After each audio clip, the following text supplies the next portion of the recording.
Hello, everyone, and welcome to the show. Today, we're doing a bit of a special episode, including a video version.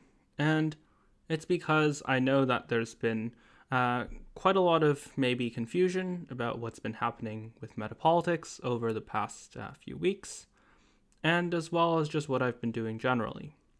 Let's cut to the chase. So, recently I published a new article on Substack, cactus.substack.com, called The Generation of Fraud. And it outlines a bit of what I've been thinking about Afghanistan, and I think a narrative for what drives the political motivations of all different political parties and ideologies, particularly in this era. Later, I will be reading the article in whole.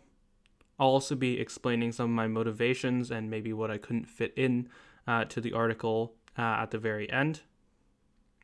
But before we get to all of that, which I'm sure many of you actually will enjoy, I'll also take a few minutes to talk about the direction of the podcast, why I haven't released any new episodes for quite a while. Well, one reason is just that I've been on vacation, in both senses. Literally, I've just been traveling to different parts of Canada as I can, as COVID restrictions are lifting, as I'm enjoying being vaccinated, and just generally having a relaxing time. And the second part is that I've also been having a vacation from politics. Of course, being too caught up in the latest news of the day, that can be a toll on whatever I'm doing. And even if I generally enjoy it, which I think I do, it's still tiring. It's still repetitive at some point in time, and I'd like to keep myself sane. Why didn't I post this earlier? Well, this was actually kind of unplanned, at least the first part about taking a physical vacation. I just decided to take a political vacation at the same time. And finally, I think the third most important question, or not necessarily in order of importance, but the third of the three important questions related to this podcast is what direction I plan to pursue with it in the future. I still don't want to speak too much to this, but there is something that I am working on, some new direction. I think it's fair enough to say that it is a new podcast that will be released at some point. Still working on how much I want to prepare, how much I want to organize, but it will be an interview style podcast, and I'll do a little bit of explaining on why this is the case at the end of this episode as well. But it's safe to say that what I see the general direction of metapolitics going is the first few seasons, especially maybe seasons 3, 4, 5, and 6, have really been about the development of a framework, the development of a beacon chain, some core ideological principles, or not necessarily ideological, because I think they can apply to people of all parties, all moral beliefs.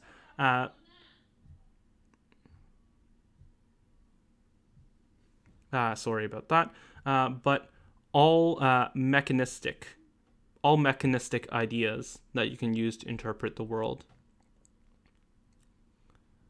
And I think I've been fairly successful at that, maybe a little bit too successful, because as far as their explanatory power still projects into the future, as far as everything that's happened since the last episode of Metapolitics basically requires no explanation, as long as you already understand the core ideas I've already laid out. There's nothing really to add. Of course, I can speak about the most recent news, as I do in this article, and I think you'll see many of the ideas that I've laid out, particularly with regards to the nature of institutions. But I don't necessarily see a great utility in drafting ideas or drafting explanations papers, whatever, that don't really need to exist. Because right now, I think that essentially what you're missing in each of the most recent circumstances is that kind of last mile delivery. The step of saying we already have the principles, we already have the frameworks and how these different properties, these different groups interact. And we just need to kind of fit in the template of whatever is occurring in real life right now and test our assumptions. And that step is actually quite straightforward, and I've outlined it multiple times on the show already. However, I will still do some of that, if anything, just to make sure that people who are just returning to the podcast, people who maybe have not seen the past episodes, will still gain a general understanding of how the ideas work. Of course, if people are looking to do that, you could, of course, also listen to the entirety of those early episodes. But it's safe to say that that kind of ideological development, that kind of setup and preparation, that stage is most likely done for now, unless there's a truly drastic shift in politics, particularly Western politics. Who knows? That might come tomorrow. That might come in a few weeks.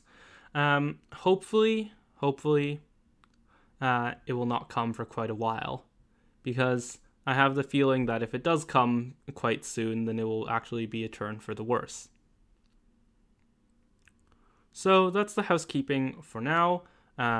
Still going kind of completely off script, but it's time to change that, because I'll now be reading from the Substack piece. Once again, you can check it out at cactus.substack.com. And I think I've made a tradition. I've done this a few times previously when I think I've had something very important that I want everyone in my audience to hear, that I will do a reading of that piece for those people who don't necessarily want to go to the Substack, who don't like reading medium form articles, who generally like the audio form more. And so let's do that right now. And I won't give too much of an explanation. I think it speaks for itself. And I will do some further development and commentary on it after I'm done reading the piece. But let's get started. Degeneration of Fraud: Transient Hope and Permanent Failure in the Post 9/11 Era, by Cactus Chu. That's me. Part 1. A Shared Script. Quote, "Our biggest single project, sadly and inadvertently, of course, may have been the development of mass corruption." Unquote. Ryan Crocker, former ambassador to Afghanistan, Afghanistan Papers. By now, we've all seen the nightmarish photos of violence, panic, and execution coming out of post-withdrawal Afghanistan. Years before, photos of identical horror under American rule trickled across my Twitter feed. Rarely, if ever, were they covered in established outlets. Back then, I simply didn't understand the unparalleled outrage running through the anti-war movement. They possessed a moral vitriol for the political establishment that advocates for domestic issues simply couldn't match. Now, I get it. This past month's events revealed to all that Afghanistan was a fraud.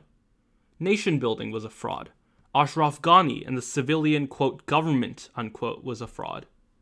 The supposedly trained 300,000 troops were a fraud. Our military, governmental, and media apparatus sold a fraud to the American people. There was simply no other explanation for the total capitulation of US-backed forces in Afghanistan in a matter of weeks, a fraction of even the most doom-ridden prediction among either the intelligence or pundit class. The vast majority of American generals, politicians, and media had obscured the cost of war until now. When the bill came due for their crimes, they blamed the antidote, the withdrawal, for the atrocity. In truth, there's no way of separating the mistakes in Afghanistan in the past few weeks from the continuous stream of mistakes coming from the US foreign policy blob, who I term the failure class, since the war began. Historically, this is a generational turning point. Maybe it overturns the military hierarchy and finds competent leaders to put in charge. Maybe it creates a populist reaction that scrubs out corruption in our own government. Maybe it spurs a cultural shift that inspires journalists to put prestige, access, and self-interest to the side in pursuit of truth. None of these are likely to happen because this is at least the fourth generational tragedy since 9/11. The terms conspiracy theory and disinformation are now in vogue. The thing that these terms best describe may be the first generational tragedy. Prior to the Iraq War, over 90% of Americans believed Saddam Hussein's regime possessed weapons of mass destruction. This wasn't based on any substantive evidence, and in hindsight was unequivocally false.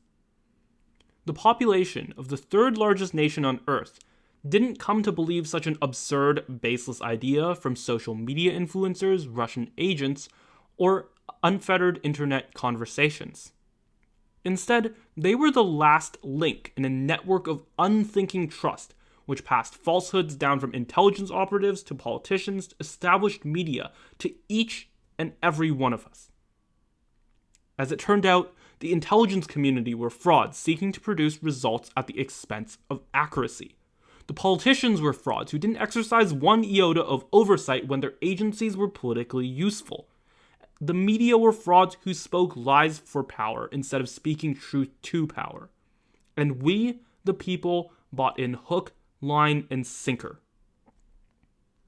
In the end, neither the intelligence officials, politicians, nor the media who had each perpetrated part of this fraud paid any price. We were left holding the bag. A much more conventional scheme was run up until the 2008 financial crisis. To me, there's no better way to describe it than the systematic, ubiquitous underestimating of risk throughout the established financial system. Brought on by subprime mortgages given delusional overratings in a hyper-connected financial system, the 2008 crisis ended with millions of us gullible Americans losing jobs, homes, savings, or all three at once. Surely this time, at least the most flagrant fraudsters would be caught. We got one of them. One. The debate rages on to why so many of those responsible for the crisis walked, but prosecutorial incompetence is almost certainly a major reason. Quote, the Justice Department began to focus on reaching settlements rather than seeking prison sentences, which over time unintentionally deprived its ranks of the experience needed to win trials against the most formidable law firms. Unquote. Weak laws to begin with, and the pursuit of settlements compounded this problem. At the end of the day, the costs were paid by the ordinary men and women of our country. Now to more recent news. Certainly, the American response to COVID-19 holds many frauds within it. But to me, the one that exposes the most concentrated failure of all is the early stage approval of coronavirus testing, or complete lack thereof. From a Science magazine article from February 28, 2020. Quote, the World Health Organization has shipped testing kits to 57 countries. China had 5 commercial tests on the market 1 month ago and can now do up to 1.6 million tests a week. South Korea has tested 65,000 people so far. The US Centers for Disease Control and Prevention, the CDC, in contrast, has done only 459 tests since the epidemic began. The rollout of a CDC-designed test kit to state and local labs has become a fiasco because it contained a faulty reagent. Labs around the country eager to test more suspected cases and test them faster have been unable to do so. No commercial or state labs have the approval to use their own tests. End quote. First, in January, the CDC centralized the process, mandating that each test be done at a single facility in Atlanta until a time-consuming verification process was complete. Even then, each test must still be provided by the CDC. On February 4th, it demanded that any outside tests receive an emergency use authorization, which meant weeks of delay at the very least. A week later, labs across the country reported that the tests provided by the CDC were faulty. They failed on the negative control, which essentially means that the tests detected COVID even when no sample was taken at all. This was a failure that could have easily been avoided. It was a failure that was avoided by dozens of countries in both the developed and developing world. The costs we paid for this was in no way insignificant. Quote, by varying the success rate of contact tracing per index case, the relative number of hospital admissions ranged from 35% to 60% of the base case scenario without CTS. End quote. And here CTS is contact tracing.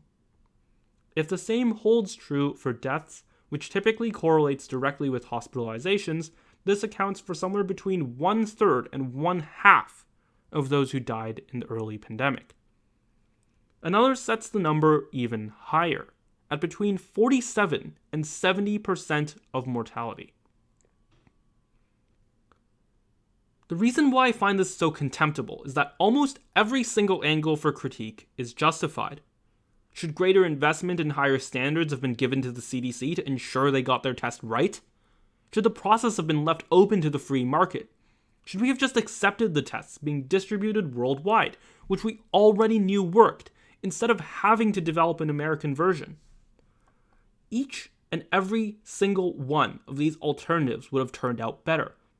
America was left lagging behind China, South Korea, Italy, the United Kingdom, New Zealand, Australia, Taiwan, and likely dozens of other countries on a matter of biotechnology, a field our nation leads the world in. An ironic twist of fate, it was America that had to sit around twiddling their thumbs while the rest of the world got their hands on the latest technology.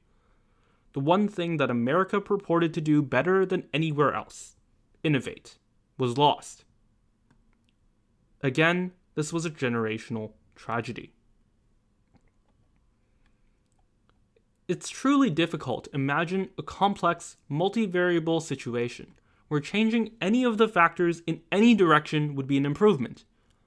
Not even the first two crises fall into this category. But here we are at the pinnacle of failure. So it isn't wild at all to say that this may be the worst fraud yet. The CDC lied about the effectiveness of its own test while stifling all others. Not a single high-level official at the CDC resigned over this deadly set of decisions. The CDC has provided no evidence of change, no evidence that the next time a technical challenge presents itself, it will choose something other than the worst possible confluence of failures.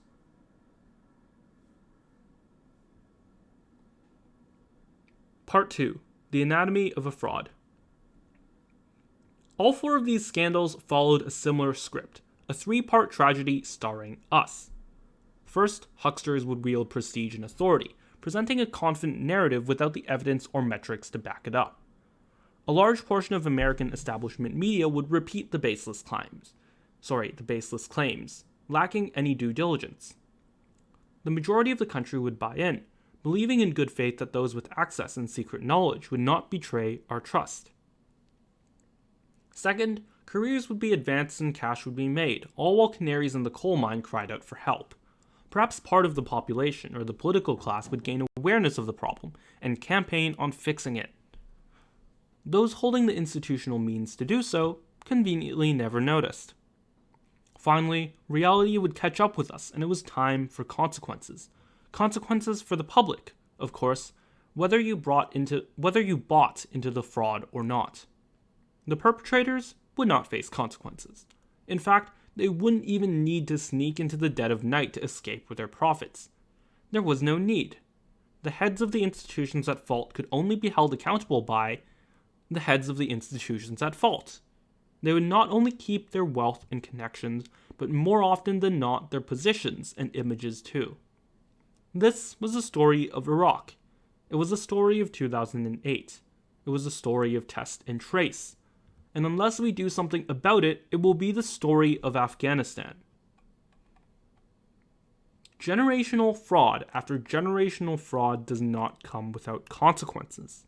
A political system is only functional so long as there is an option which voters can trust. When a script of deception is set and the populace is understandably rife with cynicism of institutions writ large, it becomes harder to convince them of every policy, every leader, and every news story.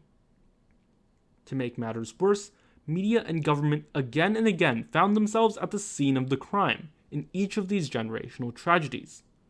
In the defense of individuals in both, neither media nor government were uniformly in support of these tragedies. There were the exceptions, the few canaries in the coal mine that spoke out. Unfortunately, the institutions which housed these dissenters did not heed their warnings, nor did they promote them once they had been vindicated. More often than not, they were the very ones retaliated against, smeared, and shunned, never regaining the positions they held prior to speaking truth to power.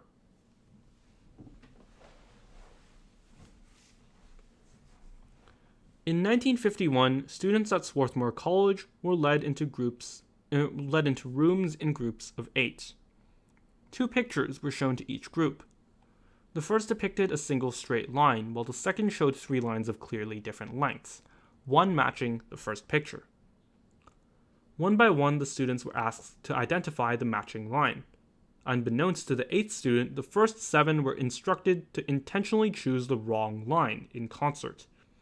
Ultimately, the 8th student chose to side with the consensus, even when it meant choosing the incorrect answer. This genre of experiment, known as the Asch conformity experiment, remains one of the most consistently replicated results in psychology, with approximately 75% of subjects choosing to conform with the crowd. Like the unsuspecting students, established figures with careers on the line opted again and again to side with the dominant narrative, going as far as to shamelessly attack those ultimately revealed to be correct. Again and again, no cost was paid for the groupthink. Again and again, the lesson was taught. Don't stray from the herd, or you will suffer. Again and again, generational fraud struck, and not once were mistakes corrected. What lesson was the public supposed to learn from this unrelenting pattern? Like nature, politics abhors a vacuum. As David Fuller put it with a reference to Chesterton, quote, "When men cease to trust institutions, they will trust anyone," unquote. In these circumstances, it is nearly inevitable that a desire for populism will fester, waiting for a leader to come along. A charismatic leader promising resolute change can in the best of times be a solution. More often than not, he or she is simply another fraud.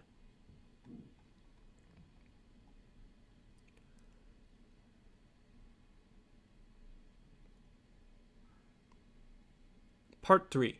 A fraud within a fraud. In 2015, Donald Trump announced he would run for president. As we all know by now, he would ultimately win the Republican nomination, then the presidency. It is difficult to argue that the events of the past 2 decades didn't play a leading role in his victory. If there was one topic that Trump knew in and out, it was fraud. By his own attestations, he had witnessed it and had been surrounded by it as a businessman. It takes no stretch of the imagination to believe he partook in it, at least once or twice. I don't have the space to judge the entirety of his term, but the most relevant events for the story all occurred while he was preparing, or not, to leave office. In the long night following the election on November 3rd, Trump addressed a crowd of supporters. Quote, "Frankly, we did win this election." Unquote. As the vote totals became more clear, outlets, including right-leaning Fox News, began to call the election for Biden, and it looked to me like the old lady had sung. A very different scene was playing out for Trump's most hardcore supporters. In their view, the election had been stolen. From the viral Twitter thread by Daryl Cooper, explaining the point of view of Stop the Steal supporters that he knew. Quote, Number 1. They watched the press behave like animals for 4 years. Tens of millions of people will always see Kavanaugh as a gang rapist, based on nothing, because of CNN. And CNN seemed proud of that. They led a lynch mob against a high school kid. They cheered on a summer of riots. They always claimed the media had liberal bias. Fine, whatever. They still thought the press would admit truth if they were cornered. Now they don't. It's a different thing to watch them invent stories whole cloth in order to destroy regular lives and spark mass violence. Quote 2. Time magazine told us that during the 2020 riots, there were weekly conference calls involving, among others, leaders of the protests, local officials who refused to stop them, and media people who framed them for political effect. In Ukraine, we call that a color revolution. Quote 3. Media intended everything to make things worse.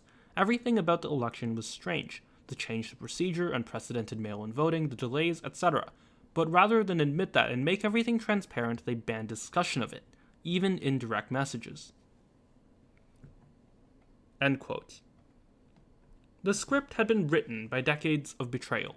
First came the narrative, sold to the country by the very same people who had sold the narratives of WMDs, the end of volatility, of CDC competence, and of Afghan nation building. And then came the brazen partisan advancement. Last came the moment where everything was exposed, or so it seemed.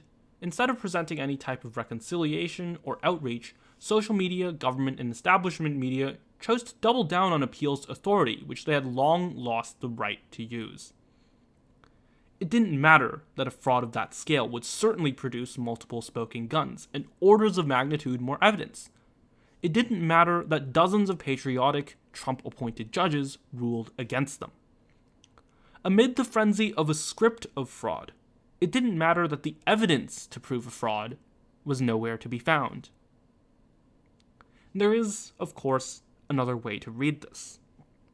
First came the narrative, sold to the country by a leading expert in fraud, President Donald J. Trump, a wielder of enormous political and media influence among the right wing. He then made it very explicit what he wanted to do. He wanted to hold on to office, to hold on to power. And long after the dust was settled, Trump would still keep his hold over the Republican base. Critics of Trump can heap blame until the end of time, but I would likely have a more productive time screaming into the void. Instead, let's strike those within our reach. It's an important fact of history that there is no shortage of voices across the political spectrum rejecting the Stop the Steal narrative.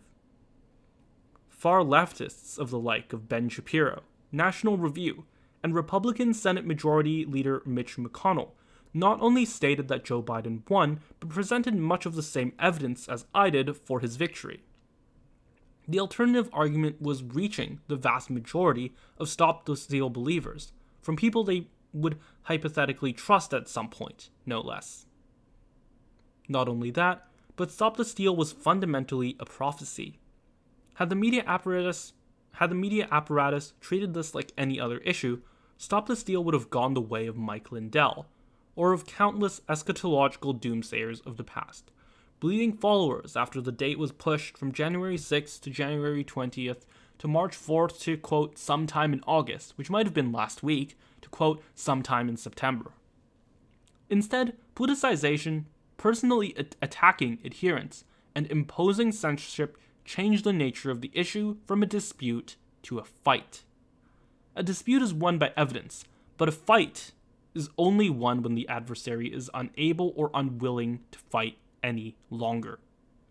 Of course, the furthest gone extremists and grifters would always remain loyal to the narrative of fraud. But for the vast majority who continue to support Trump, it didn't have to be this way.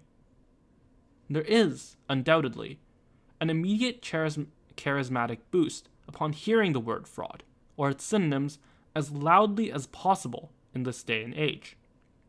It's an accusation not only of the present, but of the past. The strength of that continuity is where it draws its power. It provides the feeling of understanding and context for everything happening around the world, whether it's correct or not. Then, the strongest narrative tool to take gullible new buyers on a ride is precisely the accusation of fraud in and of itself. In fact, the bigger the accusation is, the more powerful and seductive the narrative of fraud is. Part 4. The Way Forward. In the end, the only way to regain trust is continuous, honest service. If there are no more generational frauds in the next 20 years, trust will recover. In a way, it's that simple. Up to this point, I've used the terms generational fraud and generational tragedy interchangeably. This is because each such event in the post-9/11 era has been both.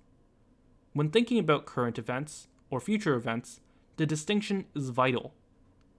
It's actually quite simple to avoid generational frauds. Simply accurately report data. If we admitted we were entering Iraq for our own interests, it may have still been a tragedy, but it would not have been a fraud. If we admitted up front that the Afghan government was going to collapse, that it was rife with corruption and that nation building had failed, it would be a similarly tragic non-fraud. The other two tragedies would have been avoided completely with proper reporting. If the policy change is so simple, why has generational fraud struck so frequently in the common day? To put it in as few words as possible, fraud works. Lying, misreporting, and manipulating information is profitable, career advancing, and too often comes at no risk to the perpetrator. The last part is most important, as it's what enables everything else. Those with skin in the game, whose fortunes are tied inseparably to the consequences of their actions, can only attain a position if they have shown competence in the past. As Nassim Nicholas Taleb, who has written an entire book titled Skin in the Game, puts it, quote, "Incompetent pilots, those who cannot learn from experience or don't mind taking risks they don't understand, may kill many. But they themselves will end up at the bottom of, say, the Bermuda Triangle, and cease to represent a threat to others and mankind. Not here. So we end up populating what we call the intelligentsia, with people who are delusional, literally mentally deranged, simply because they never have to pay for the consequences of their actions, repeating modernist slogans stripped of all depth." End quote. In this moment, the third phase of the generational fraud in Afghanistan, it's possible for one man to break the cycle. President Joe Biden can put skin in the game for those most responsible, the permanent failure class, which dares call themselves generals. When faced with the evidence of fraud, there are three options for heads of institutional power to present to the public while they try to fix the problem in the back end. Number 1, provide contrary evidence to justify their past decisions. Number 2, make a display of improving the institution, possibly sacrificing power or scapegoating some officials. Number 3, build institutional barriers to further shelter heads from accountability. So far, politicians have been excellent at doing the third, and decent at the first.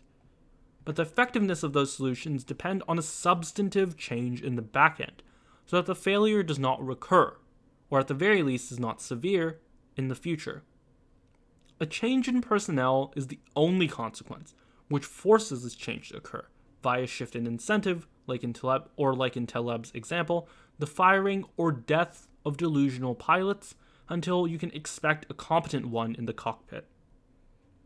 Then, the way forward is to hold first and foremost the principle of skin in the game in any political decision. Skin in the game must be the single leading factor behind every vote, political donation, media subscription, and political hiring decision. Skin in the game must transcend culture war, partisanship, and even policy. Because without skin in the game, it's likely that whichever issue you support will not only be a failure, but a fraud. Perhaps not many Americans are willing to listen to this message. Perhaps moralizing over religious partisanship, identity markers, and hypocrisy will be more alluring than ending this generational chain of frauds. Perhaps they will need to be dragged kicking and screaming away from the distractions which have led us to this moment in time. But perhaps I'm more optimistic than that. Whenever I look at startups, scientific breakthroughs, or small business, I see Americans who value more than anything the miracle of trust in one another. I see those who are most willing to put skin in the game. I see those who understand that this miracle is too precious to sabotage for greed and self-interest. It's my choice to believe that this is where America's heart lies.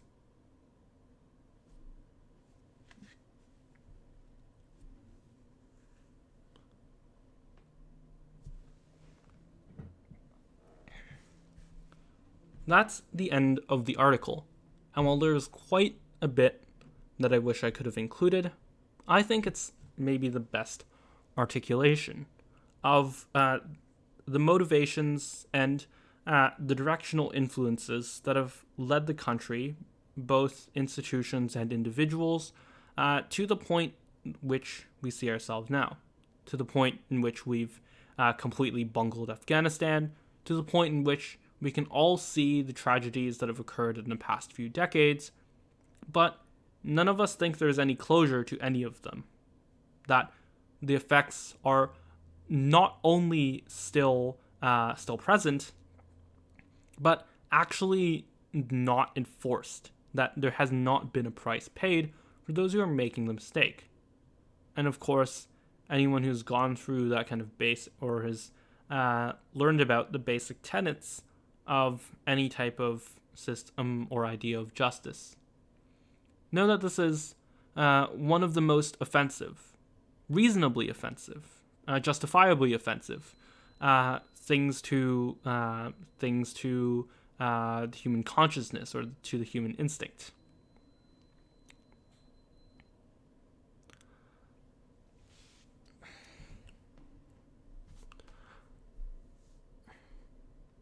We'll go in a second to what I wish to include.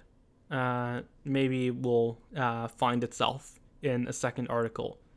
But just upon reading this, I think I stressed this quite a few times in the article, but maybe this is something that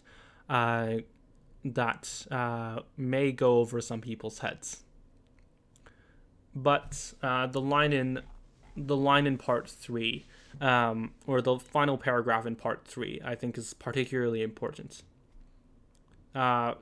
This paragraph was specifically talking about the charisma in this day and age of saying fraud, of the accusation of fraud, of screaming fraud at the top of your lungs even if you don't hold any substantive evidence. And I think this is maybe the strongest motivating factor behind the kind of insurgent political movements that we see now. Both obviously, or both as I explicitly stated in the article of Stop the Steal, which is the most obvious example. But you can also extend it, or at least the affect of these accusations of fraud, whether they're right or wrong, to Trumpism itself. Of course, I think some of the people he was accusing, particularly George Bush and the foreign policy blob, as I already spoke about in the article, were indeed committing types of fraud, if not legal, then at the very least your kind of common parlance of fraud. Promising something while clearly not delivering it and knowing that you will not be able to deliver it. And I'm not the expert here, but there's some justifications, I think, if the Justice Department were willing to pursue it, to actually go after people for war crimes for once. But at the same time, I think there are pretty obvious cases, such as Stop the Steal and throughout the Trump presidency, of him falsely wielding the accusations of fraud. In my judgment, this was the majority, just because of simply how frequently Trump made that accusation and tossed it around.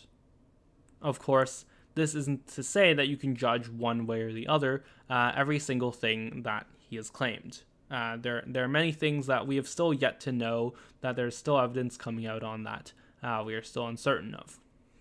But let's just keep it as saying there were some things that there's at least 2 or 3 groups that he accurately accused of some type of fraud.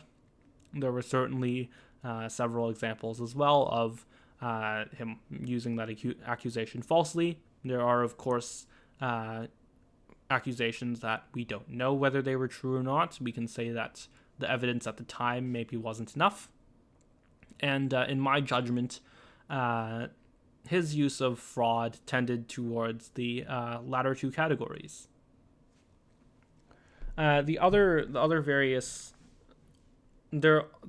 kind of examples that come up right away are the kind of quote woke group. I don't know what they want to call themselves. I have not been reached from a representative, I guess they would call themselves social justice advocates, maybe, and also the populist left. And let's go with the populist left as well, since I feel much more confident and able to, in my ability to talk about them fairly. And they mainly use the idea of fraud when talking about 2008, when talking about the tax code, for example, when talking about corporate subsidies. And I think they at least provide a fair amount of evidence to back all of these claims up. But you still have that kind of allure of populism. And of course, what's much harder to do is suggest an actual remedy for the situation. I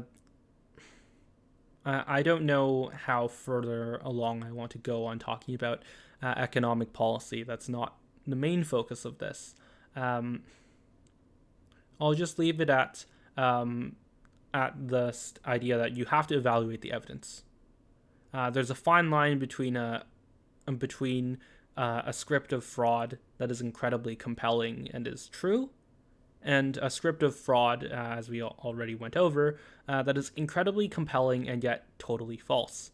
And that depends on evidence, and before you evaluate claims of fraud from basically anyone, you want to look at the evidence that they actually provide.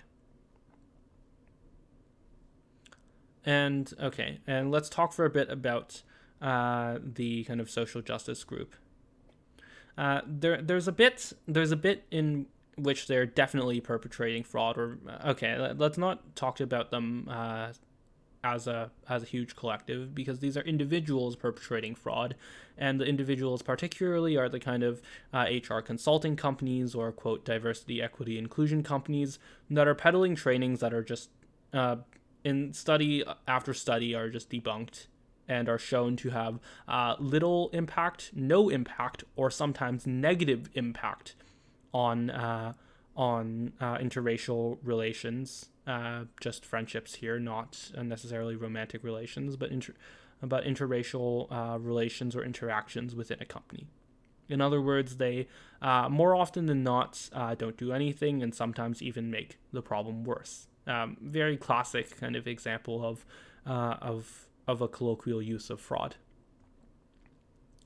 I think depending on how they marketed themselves, actually, some of these companies, if they want, could go after them legally as well. But of course, this depends on country, and I believe depends on state probably as well. But yeah, there are definitely parts of that movement that are solely using it as a vehicle to commit fraud. But we also have to note that it's another thing like Stop the Steal, or like Trumpism in general, that is highly fueled by claims of fraud. Of course, there are accusations about the civil rights movement, about the kind of Martin Luther King "I Have a Dream" speech, about neutral or objective measurements. All of those are accusations of fraud, just pretty thinly veiled and sometimes not veiled at all. In some cases, let's try to kind of steelman their arguments. In some cases, such as police, such as urban planning, there is some evidence of at least a correlation. Of course, something that's very important, something that I've talked about many times on the podcast, is that correlation is different from causation. And the bigger you kind of try to target, as many of these groups try to do, the more easy it is to fall into conspiratorial thinking. That being said, there is still, at the very least, you could say, evidence of individuals committing these types of acts. Something that movement is actually not very fond of talking about individual racists, I believe, because there's a higher burden of evidence. But those people do indeed exist. And they do indeed have an impact and can perpetrate kind of individual cases of fraud or discrimination. Or in this case, the fraud would be talking about defying the kind of promises of anti-discrimination law. At the same time, in the kind of cyclical fraud sense, often, and this is something that's been well documented on Metapolitics as well as in other places, they make claims which the evidence simply does not exist for. They claim a massive scale of racism through entire institutions, through every participant of institutions, and that's just very silly. It is just completely conspiratorial and on the likes of QAnon. And the fact that some people blind themselves to this is surely a result of partisan thinking. The evidence is just simply not there. And we know that when the script of fraud is there, the evidence is not there. It is still nonetheless incredibly alluring, and it is actually very easy to trick people into conspiratorial thinking with these types of narratives. This was something I wanted to include in the article. The reason why I didn't is that many times those types of conspiracy theorists, particularly, and also people who are generally aligned with the kind of progressive or social justice movement, will be intentionally vague with language, and there's a lot of work to sort that out. Some of which I've done on the podcast, some of which has been done by others. And I didn't want to dedicate maybe another like chapter or three into doing that type of debunking as well. I think Stop the Steal is a good enough example of how fraud can be used to sell an additional fraud, and that this discussion does good enough into trying to make this example less partisan. I think my views on Trump are fairly clear. They come out truthfully in this article. I think my views on certainly establishment media are fairly clear. On the foreign policy blob are fairly clear. Those all come out in this article. There's not that much about that kind of new insurgent left movement or multiple movements. If we're talking about on one hand social justice, on the other hand the populist left, more economically minded movement, and yet another one on kind of technocratic issues such as climate or such as COVID restrictions. But let's not get too bogged down in details here because this is not too central to the point. The thing that I'm trying to say in the very end is that this is not intended to be a partisan hit job. This is not intended to give the impression that only one group of people, or in this case only one person, is falsely using these accusations of fraud, but rather that this is a universal. Rather that this is something very dangerous that we will have to look out for in every single direction in the future political circumstances.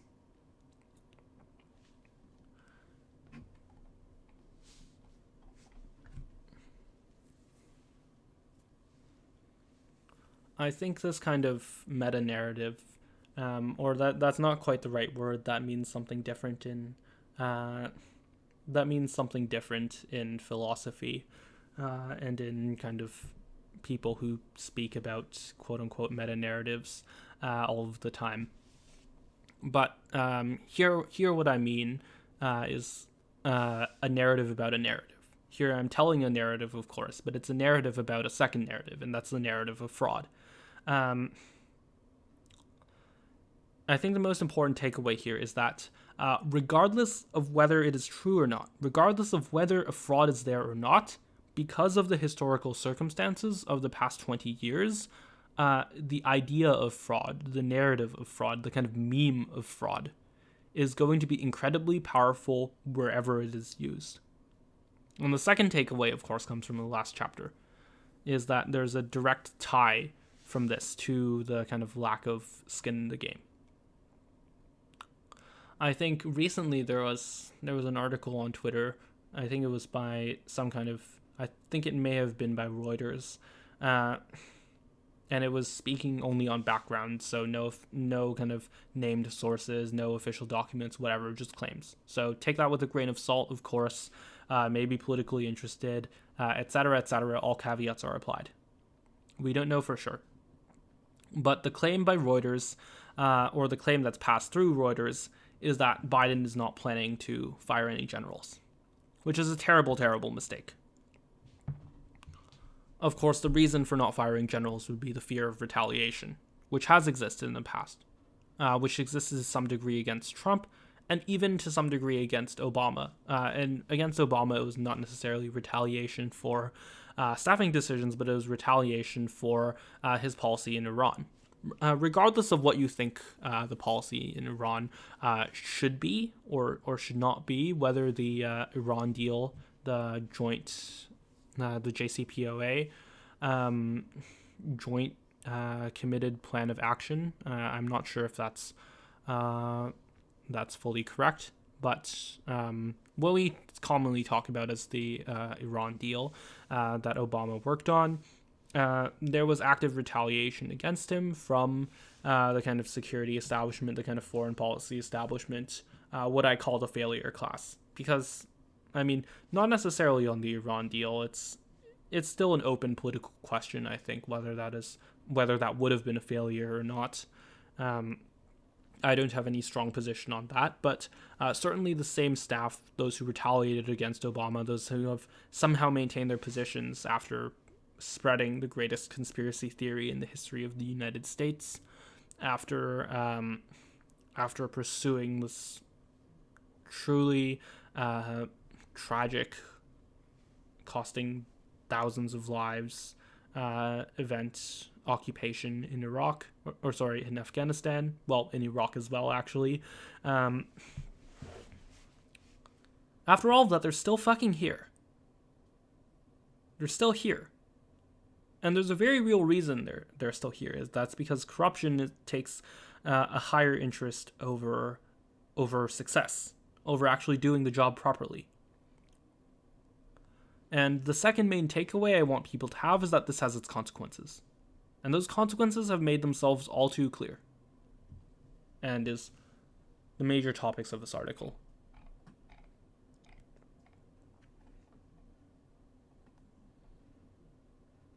All right, so let's talk about something that's much more lighthearted, which is what I'm doing with the podcast in the future. And that is certainly much more lighthearted, at least I hope. I think putting together these narratives, these commentaries, and writing in general is something that I want to do more of. Because I really want to create some sort of positive coherence. Some sort of vision for what can be done. Of course, talking about skin in the game, talking about what I called reinforcement distance, making it not just possible, but faster to receive feedback on your own actions. That's something I've talked about in the podcast as well. That could be something that can be seen as a positive vision. But here I'm specifically speaking about a positive, kind of directly impactful vision for the podcast. So the kind of contrast from the past to the present or to the future would be the past version of the podcast was mainly about drafting ideas, and the positive influence that would have would only exist to the extent that other people adopted those ideas. Which I think is fine. It's a perfectly fine idea for a podcast, but it's not necessarily something that I literally kind of logically can extend. Because essentially what I'm doing is better and better refining my model of the world.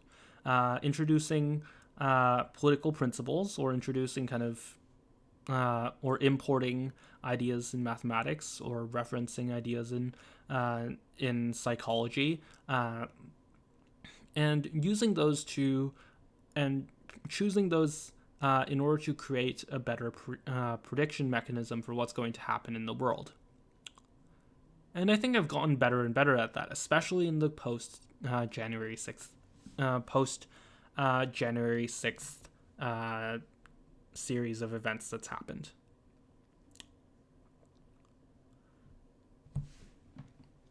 And as I've gotten better at that, I've hit diminishing returns. Of course, the better your model is, the less likely a new variable or a new idea introduced to the model is going to improve it a lot. And in fact, it becomes also increasingly likely that it's unnecessarily complex, or even makes the model worse. And so I think I've actually gotten to a point where just the set of information that I have so far is just very good at predicting the world, or predicting, at the very least, Western politics. And this, of course, sounds very hubristic.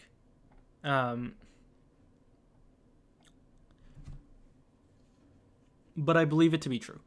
And I don't take like excessive amounts of pride into this. I don't say like, because of course I rely on the work of many others.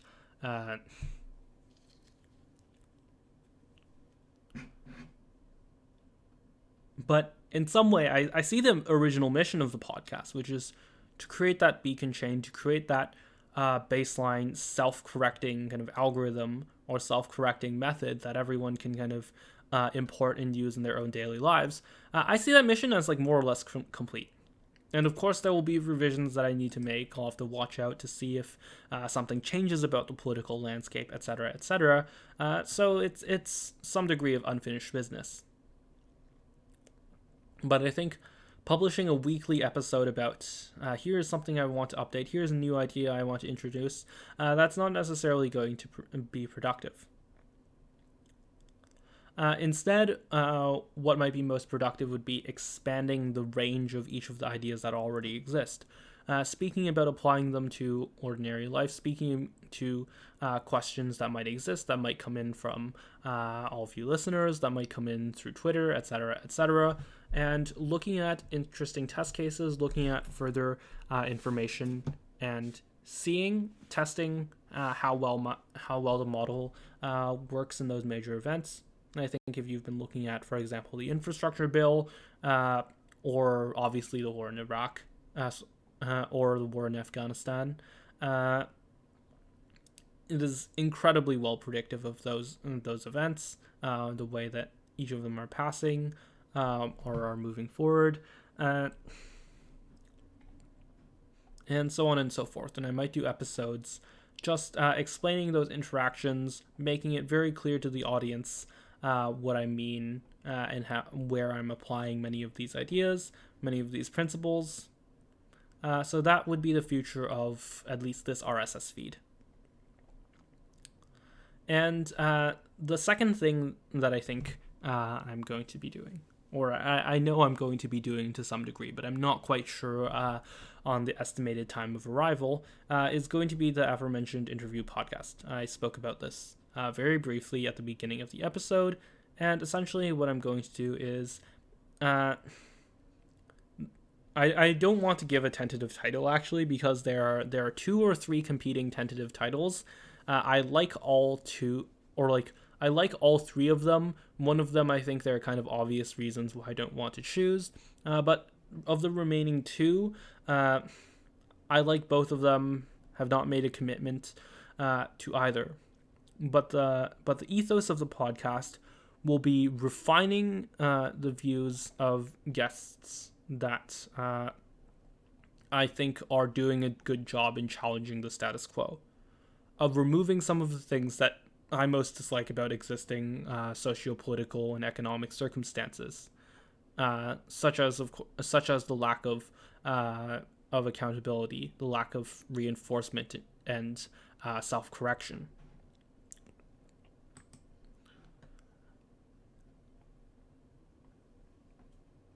And it will generally be, at least I will try my very best to have people on from across the political spectrum.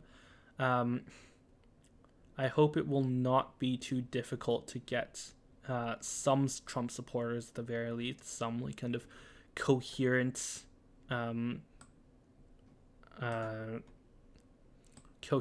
policy-oriented, action-oriented Trump supporters on. I hope they don't completely hate me, but I will try to really get a portrait of all of American politics, and to try to correct anything I see wrong with them, anything that I see as driving their movement into fundamentally failing, and see if I can get some agreement and make every politician on any side of any debate really more accountable to the truth, more accountable to getting things done accurately, more honest, and more effective at the very least, in accomplishing something real.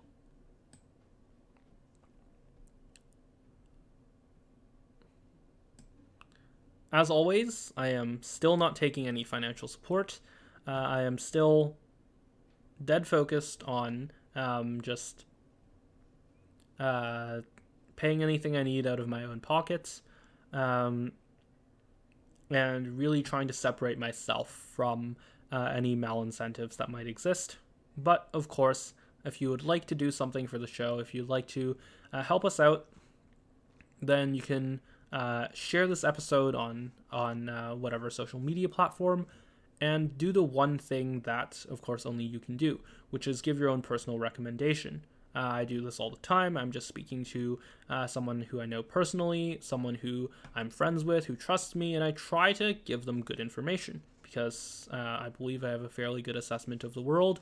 I try to give them any sources that I think will help them to make sense of the world. I hope that this podcast serves that role for some of you. If this podcast helps you, then do that. Then, if you're just talking to a friend who wants to know more about just any issue that's related, or you could just bring it up randomly, say like, "This is something I listen to. This is something that makes sense. This is something that solves some problems for me. That gives me a better understanding of politics." All of those ways are good ways to just share the podcast, help it reach more ears, and also to help the people who are actually getting a better understanding as well. Education is good. And finally, this is something specific for this, but as I said at the beginning of the show, this is based off of my article on Substack, cactus.substack.com, and it should be the first article aside from the pinned one. It should be titled "The Generation of Fraud." And you can do the same thing with that article, especially if you have friends who like reading more. You can share the article the same way you would share the podcast, or you would share actually the video version or some other versions of this show. But thank you all for listening, and until next time, hopefully it won't be too far away. I might be continuing now, and I'll try to have an episode next week up as well, and really get back into that habit.